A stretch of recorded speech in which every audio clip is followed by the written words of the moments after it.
Family and friends of Percival James Lester, welcome to the Scattering of Ashes ceremony. Perce would be delighted to see you all here today, although he will be wondering why on such a beautiful day like this you're not out chasing trout up in the Rubicon or hiking through the beautiful high country of the Victorian Alps. Perce had a tough life, and if you stood still long enough, he would tell you all about it. He was born in Heidelberg in Victoria to the migrant parents from the UK. He attended Ivanhoe Grammar School as a young man. As an enthusiastic but apparently not over talented academic student. What Percival lacked in academic talent, he more than made up for in his sporting prowess. Perce loved Australian rules football. He was a nuggety rover, the short, fast, light on his feet type character. According to family and friends, he was light on his feet, tackled like a demon, and bumped harder than a man his size should have been able to. Perce credited his toughness to a necessity in his eyes.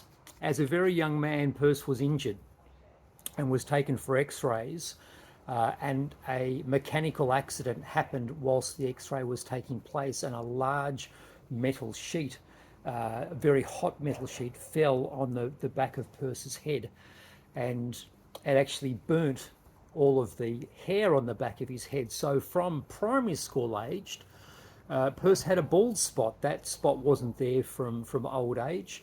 That was there from an accident from a long time ago. And as a young man who was short of stature but tenacious in outlook, Perce wasn't about to be bullied or made fun of by anyone without putting up a bit of a fight.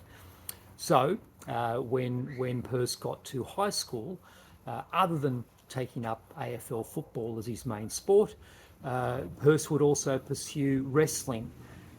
And given his low centre of gravity, his broad shoulders, and his, as I mentioned, tenacious attitude, he became a very competent and successful wrestler, which then translated well over onto the football field. Sadly, Perce's love and natural talent for football didn't result in him playing for his beloved Collingwood Magpies. Mind you, I'm told that even as a supporter, he was as tenacious as he was on the football field.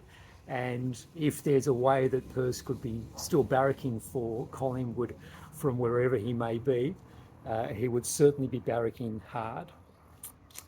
After school, Perce pursued university studies as an accountant before World War II erupted, and he spent the next several years fighting overseas in the likes of Papua New Guinea.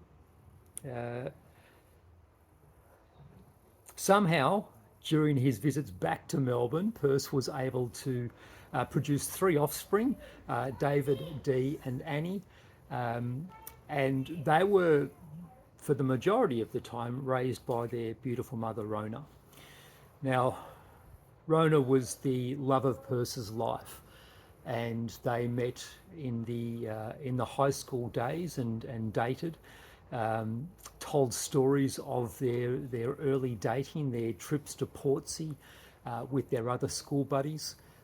Now, the road from Heidelberg to Portsea back then was not the well-sealed highway that we're accustomed to now. It was in fact dirt roads, and they had motor vehicles without seatbelts that wouldn't go terribly fast, not a lot of safety around them. But according to Rona, they would race their friends on the way back from their seaside visits to Portsea back to Heidelberg. Interesting, Rona was always apparently quite critical of her grandchildren's driving and making sure they were safe and staying on the speed limit, and yet would tell these delightful stories of she and Perce racing back from their weekends away against their friends.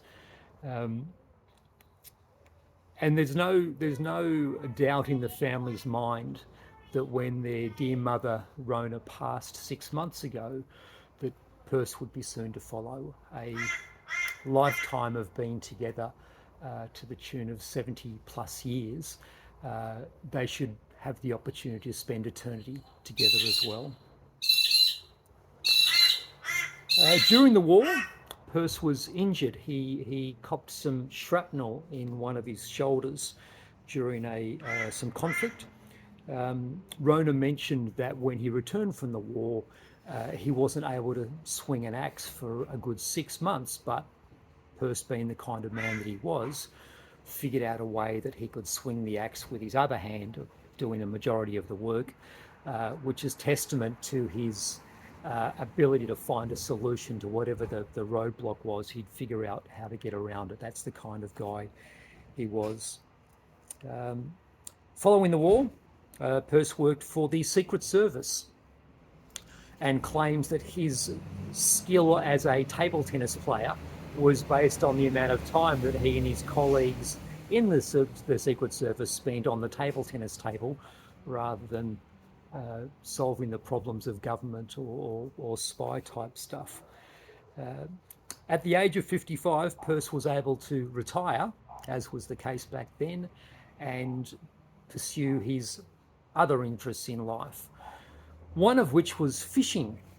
Perce would take great delight in teaching his grandchildren how to fish, and if they showed some interest in it, he'd teach them how to fly fish. Perce would spend many, many weekends away with his good mate Jack Blandford, fishing places like the Rubicon, the Goulburn, the Delatite and the Jamison, just to name a few. He loved hiking, he loved the outdoors, he loved camping, he loved spending time with his mates, and he loved spending time with his children and grandchildren. As I've mentioned, Perce's other great love was his wife, Rona. Rona was heard to say just before she passed, when speaking about her husband, the quote goes along the lines of, "He's as handsome today as he was the day I met him." Theirs was a love that would go on for eternity. Perce originally didn't want to be cremated. Apparently he wanted his body to be taken out to sea, weighed down with rocks, so the fish could feed on him. He figured after a lifetime of catching and eating fish, he owed the fish a good feed. Apparently this couldn't be arranged, so he agreed to be cremated, and we're scattering his ashes today right nearby one of his favourite fishing spots, which seems like the ideal place for Percival James Lester to spend eternity, keeping an eye on his fish. We honour Perce's last wish today, which to have his ashes scattered here. So I'd like to ask you all, if you wouldn't mind, to grab a ladle. Perce's ashes are right there. Perce wanted his family and friends at this ashes ceremony to scatter his ashes wherever you deem most appropriate. So if it's under a tree, Perce will help nourish the tree for eternity. If it's in the river, on the grass, wherever you feel like it, please take a ladle and help to share Perce's ashes. And Perce has asked if, whilst we're going through that process, if we couldn't organise for a little music in the background.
Thanks very much, family and friends. If you're finished with uh, sharing the ashes amongst Mother Nature, just as Perce would have preferred,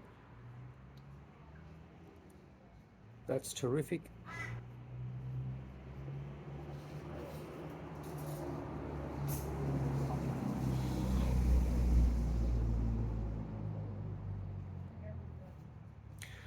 I wonder if I can now invite you to take a moment to farewell a great man, someone who's clearly loved by his family and by his friends. Take a moment in silence if you choose to. If you'd like to say something out loud or to the group, I welcome the opportunity for you to share some of your thoughts and feelings about Perce James Lester. If you'd rather spend this time quietly with your own thoughts and prayers, I encourage you to do so as well. The understanding I have from Perce's life is he wasn't afraid of death. He had a great life. His love for his children, his grandchildren, and in fact his great-grandchildren is something that you all know and felt throughout his life and will continue to feel for hopefully the rest of your lives. And if Perce's example has been important to you, then perhaps it's an opportunity for you to share the love that he has for his family with your family and the next generation. So please take a moment in silence to say your farewells to a great man.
Ladies and gentlemen, family and friends,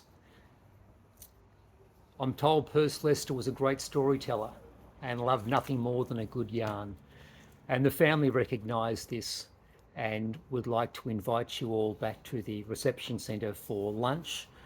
And a special request, if you're willing to share a glass of wine or a beer and toast a great man who made a great impact on a lot of people here. And if you've got a story or two to share about Percival James Lester, now's a great time to share those stories. Perce's legacy lives on in all of you here. And although I didn't get the opportunity to meet the man, the impact that he's had on people is clear with those of you here. So a life well lived, a life worth celebrating. It's been my pleasure being a part of this service. Thank you very much.